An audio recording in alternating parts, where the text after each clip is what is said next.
Okay, so napag-aralan natin ang tungkol sa mga sining sa inyong kapaligiran na kung saan may iba't iba tayong mga tao na siyang dahilan kung bakit gumaganda ang ating kapaligiran, di ba? So meron tayong mga pintor, eskultor, mananahi, florist, or nag-aano ng mga bulaklak, nag-a-arrange, or marami pang iba. So ngayon naman, aalamin natin ang tungkol sa mga elemento ng sining. So yan yung ating paksang aralin ngayon. So, paksa natin mga elemento ng sining. So, tingnan niya natin to. Okay, yan ay pahilis, patayo, pahiga, at pasigsag. Anong tawag natin sa kanila mga bata?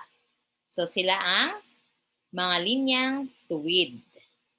Okay, sunod. Okay, yan naman ay solo or pakorbang solo. Yan naman ay doble, mabagal, at yan naman ay mabilis. So, ang mga halimbawang yan ay mga linyang pakorba.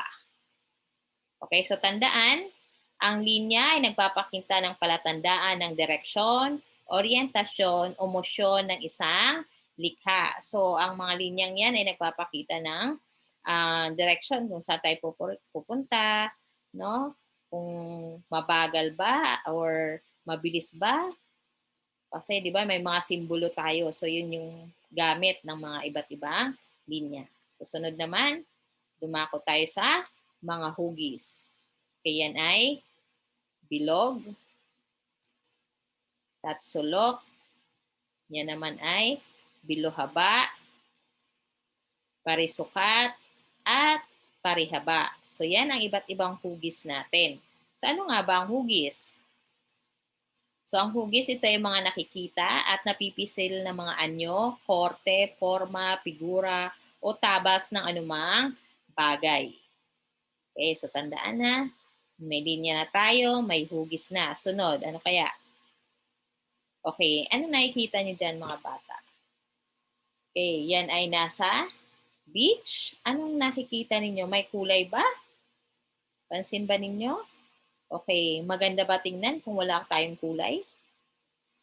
Okay, tingnan naman natin ang susunod na larawan. Okay, sa palagay niyo mga bata, alin sa dalawa ang mas maganda tingnan? Itong nauna o itong pangalawa? Okay, so itong pangalawa kasi merong kulay. So ang kulay ay nagbibigay buhay. So ngayon, yan naman ang isa sa mga elemento natin sa sining. Ano-ano ba yung mga kulay? Okay, ano yan? Yan ay kulay pula. Okay, yan ay kulay asul at dilaw. Okay, mga bata, itong tatlong kulay na to ay tinatawag nating mga pangunahing kulay na kung saan dito magmumula yung pangalawang kulay. So, sa mga second quarter na nating pag-aaralan. So, mahalaga ang kulay para maging maliwanag at magkaroon ng kulay ang kapaligiran natin. Okay, so tandaan, kulay isang phenomenon na liwanag o percepsyong visual na nagbibigay tulong sa paningin para mapag-iba ang magkakaparehong bagay. So nakikita natin yung pagkakaiba-iba kapag may kulay, no? Kasi kung halimbawa, kung pumikit ka, pipikit tayo, makikita lang natin ay itim, hindi natin makikita yung pagkakaiba-iba. Okay, sunod. Okay, ngayon naman ay mga tekstura. Ano-ano ba yung mga tekstura? Okay, ano yan? Okay, ito ay pinya at ito naman ay langka. Kapag hinawakan nyo yan, ano ang mararamdaman ninyo? Okay, yan ay magaspang. Okay, yan ay mansanas at kamatis. Kapag nahihipon nyo yan, nahawakan nyo, okay, masasabi nyo yan ay makinis. Kaya yan, sa skating area, ano kaya ang mangyayari kapag ang gagamitin mong sapatos ay hindi para sa skating? Yan ay madulas. Okay, ayan, tingnan nyo yung libro. Okay. So, manipis. Ito naman ay makapal. So, tandaan, ang tekstura, ito ang elementong pangunahing umaapila sa pandama o panghipo sapagkat kalidad o katangiang ito ng ibabaw ng anumang bagay tulad ng makinis o magaspang, madulas o mapako, manipis o makapal, or mapino. So, naintindihan ba mga bata? Okay, so yan yung mga elemento ng sining natin na kung saan meron tayong linya at ang linya ay may dalawa, linyang tuwid at linyang pakorba.